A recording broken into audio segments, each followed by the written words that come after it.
I am so excited today because we are filming in the new educational facility of Gammill's in Columbia, Missouri. And we have special guests, and that is Michelle and Andrew Weaver, who are the new owners of Gammill. So we're going to have some exciting times today. Welcome, Michelle. Well, thanks, Linda. And Andrew. We're pretty excited to be on your show today. Thank you, and thanks for the invitation to come here. Yes, thanks for coming out. We're really excited about our new studio we've got here. And I'm excited about the new Elevate. I don't know if you've seen it yet, but we're going to be working on the new Elevate, and they're going to be showing me some things so that I can get real familiar with it, like you can. And so let's get started.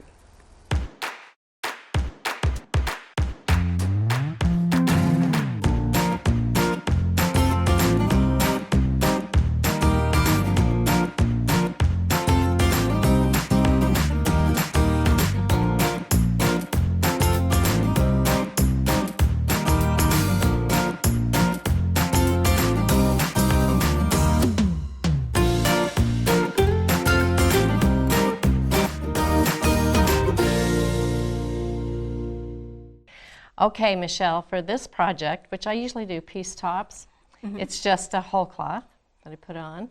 And I'm going to frame borders, first of all, and get those in. And then I'm going to put this wonderful picture of leathers and feathers in the middle. Sounds like fun. Which will be the freehand.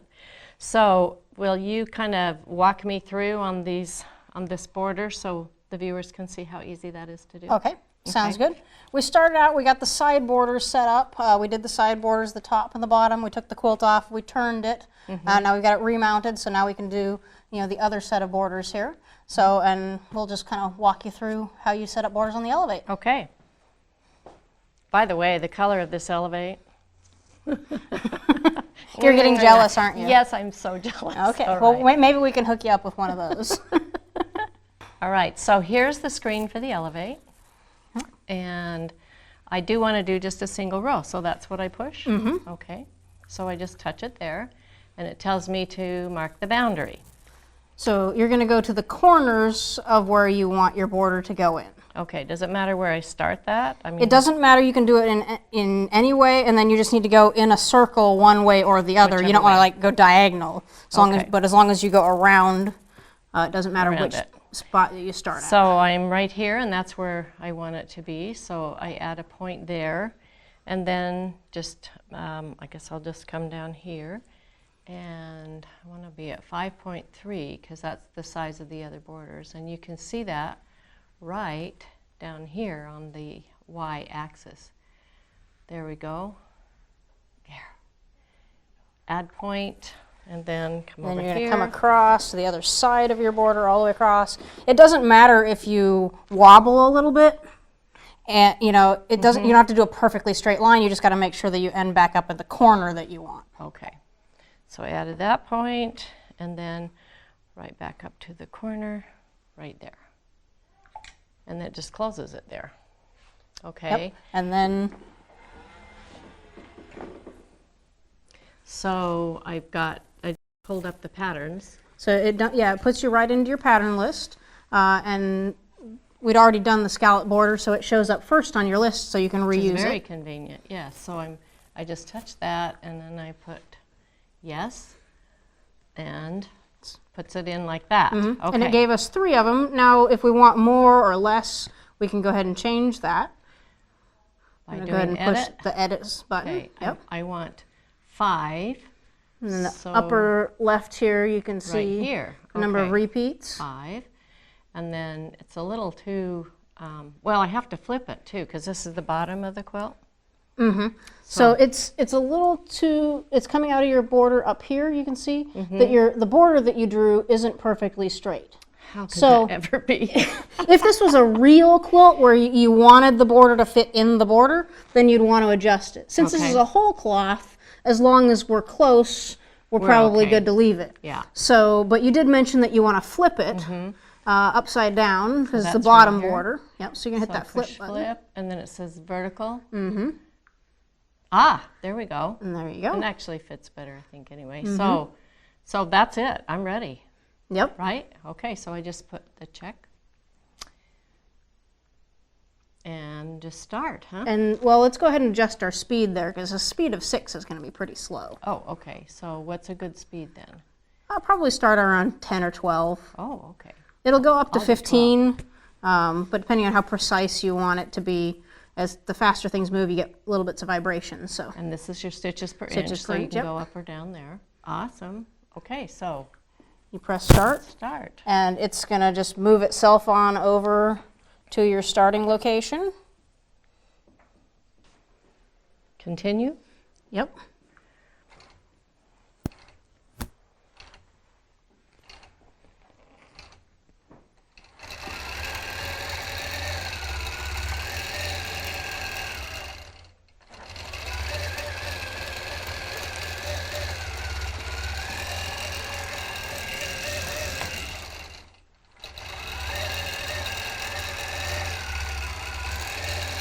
Can you increase the speed while it's stitching?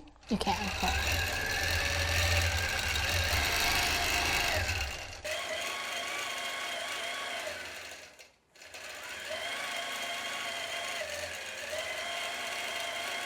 So, I love that. yeah, so now we got that bottom border all stitched out. We just need to roll it on back up to the top so we can stitch the top border to match. Okay, so show us how to do that. Okay, Michelle, now can we just flip that, or how do we do this top one? Yeah, so we've got our border that we stitched. We stitched the bottom of the border, and we want to go to the top and do the exact same thing. So on the tablet, it has a spot where I can hit stitch again. Okay. And that resets it. You see it turn from red to black. And then I can go into edit, and I'm going to flip it. And then I'm going to go in, and now I need to move it. I need to relocate it so that it lines up properly. Okay. So we can see on the screen here that our green crosshairs is right at the point that we want it at. So we don't even have to adjust this time. So that's what happens when you make a nice, lovely square quilt to start with, Linda. Yes, thank you. So then all we have to do is hit start, and it's going to go ahead and stitch this pattern. It's a beautiful variegated thread. That's Superior's Confetti.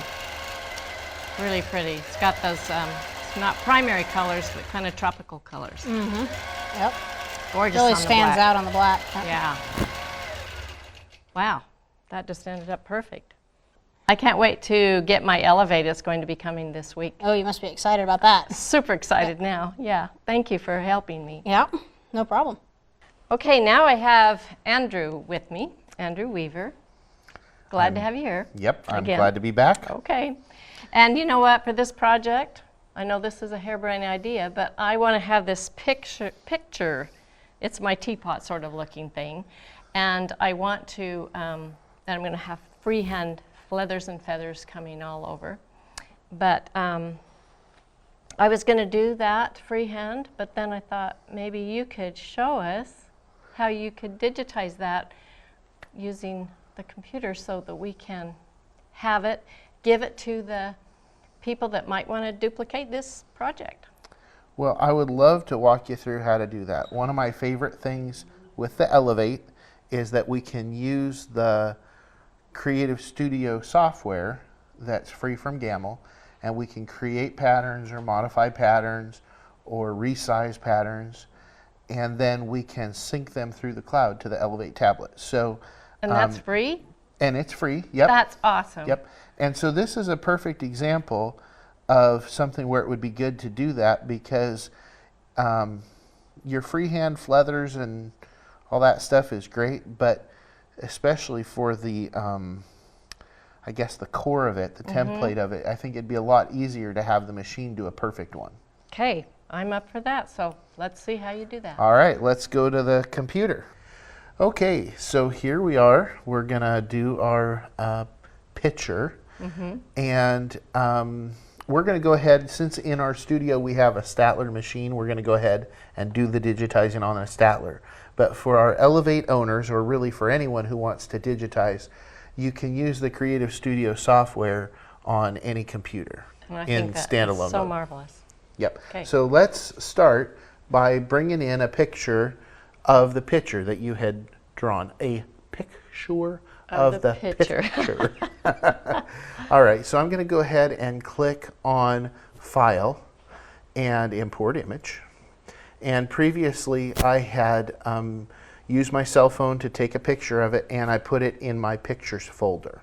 So I'm going to go ahead and go there and select the photo and bring it in. And so I'm going to go ahead and turn off the grid that is showing on the screen. It's going to make it a little easier for me to see. Okay. And I'm going to scroll in with my scroll wheel on the mouse. And this entire picture can be digitized using the Draw Arc feature. So I'm just going to select it, and then I can begin clicking. And arcs are made with 3 clicks: the beginning, the midpoint, and the end. And the end of each arc is automatically the beginning of a new one. Oh my goodness, that's too smooth. Holy cow.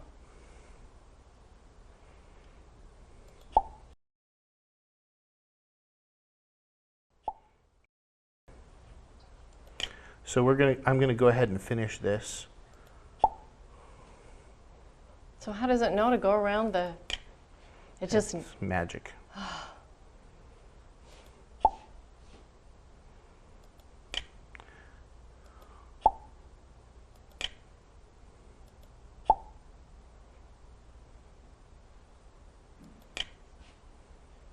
I don't know if I can keep up with technology. You don't have to. We did it for you. Thank goodness. This is amazing. I actually think I can do this, Andrew. You can. It's the one button I mean, that I'm I keep still a clicking little- over and over again. I'm still a little fearful of things, you know, on the computer. I mean, I do email, but this I'm is just really good. clicking. That's all I'm doing.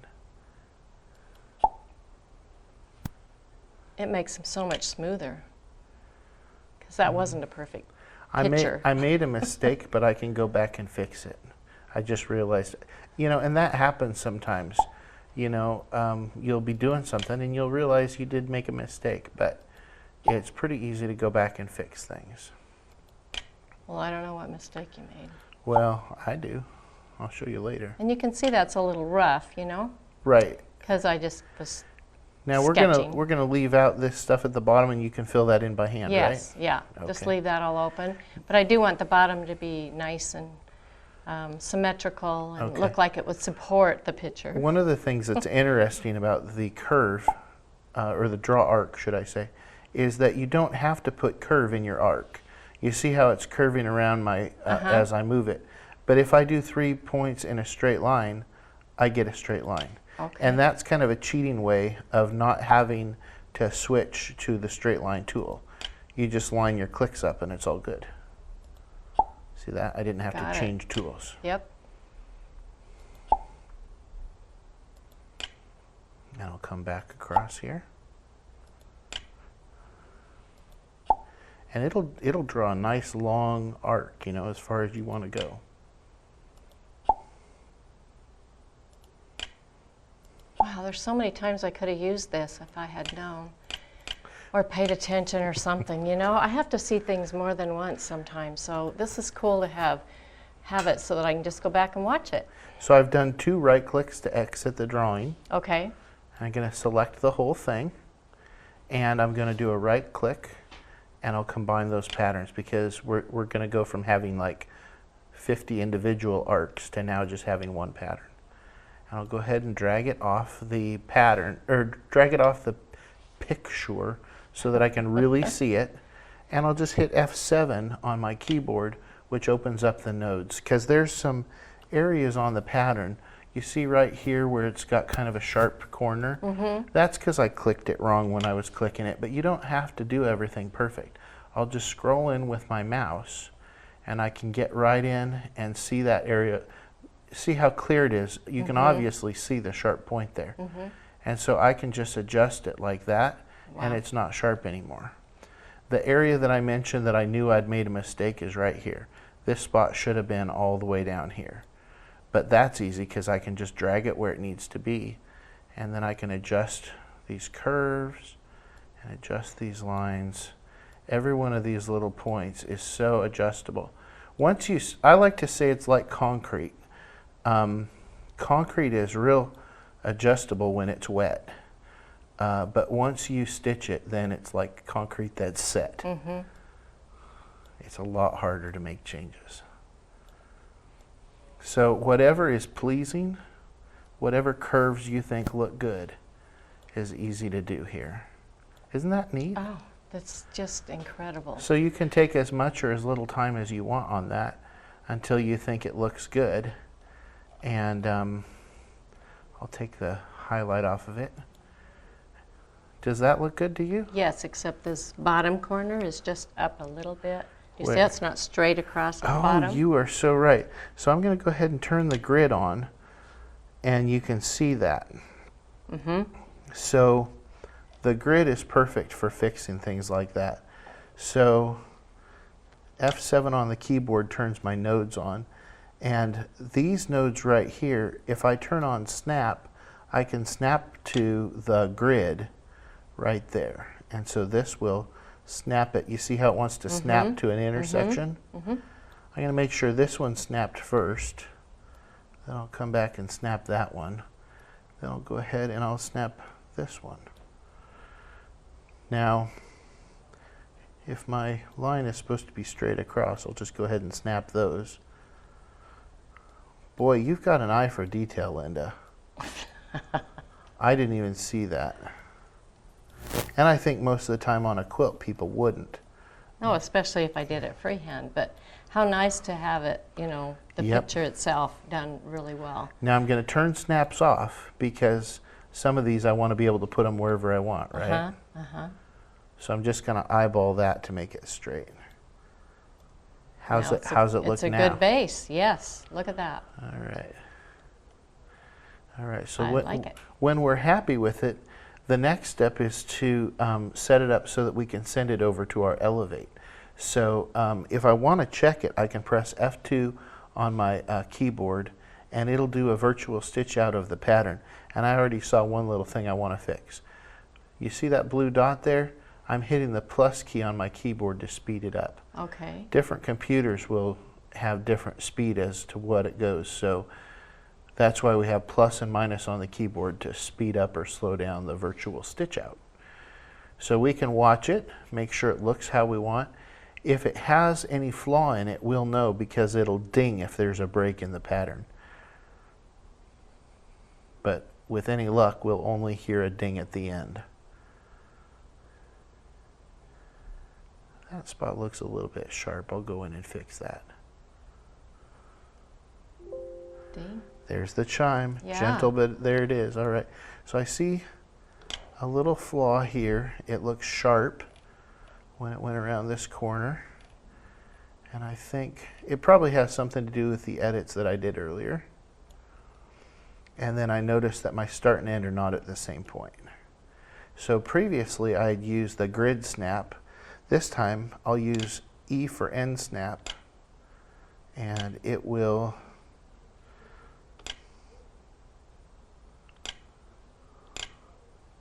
come on now.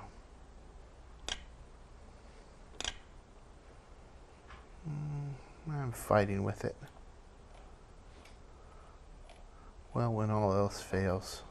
Get in closer. Yeah, getting closer, and I'll turn it on manually down here.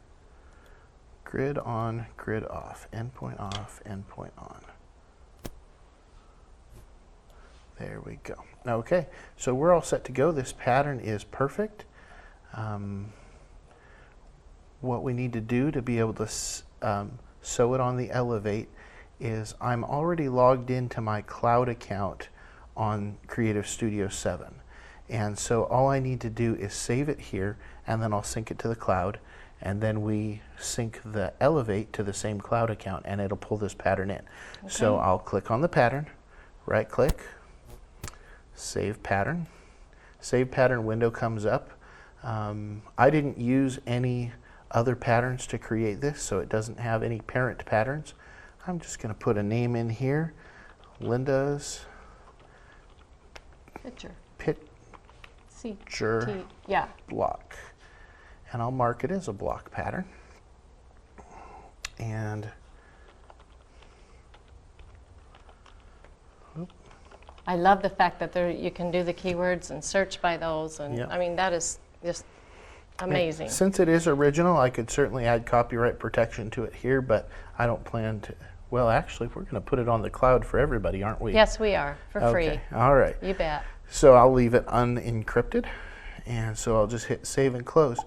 And it's going to add that pattern to my patterns here on the screen. And to send that to the cloud, I'll do a right click on it, and I will back it up to the cloud. And there's the little window, and in a few seconds, there it is. Done. It is done. So now all we have to do is sync the Elevate the same way, and it'll have that pattern. That's amazing. Thank you so much. Yeah, thank you. Let's go stitch it. Now I'm going to stitch out that picture that Andrew just digitized for me. So let's see how that works. On the Elevate, I'm going to do a block. It says mark out a boundary. So I will just add my point here.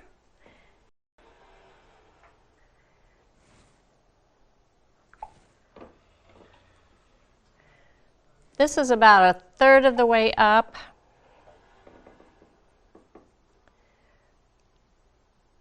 Let's see.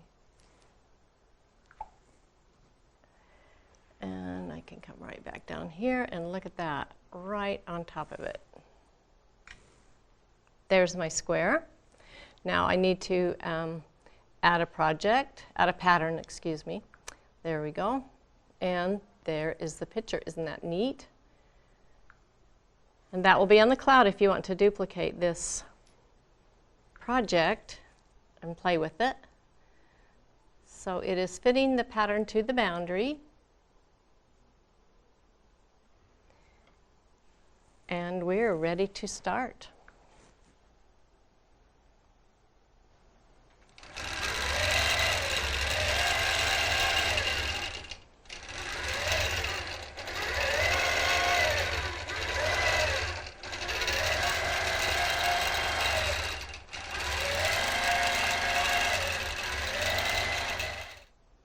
And there's our picture, perfect as can be. Well, Linda, thank you so much for coming here. This was so fun to quilt with you. You're very welcome. You're very welcome. Yeah, thanks for visiting us in our new studio. It's Thank great to you. have you. I'm always thanking my guests, so this is unusual, but it has been such a pleasure. And all the things that we've learned on the Elevate have been amazing to me, and I'm really, really excited about it. So next time I'll be doing the freehand to finish this project. So get this part done, and then you'll be ready to go. See you next time.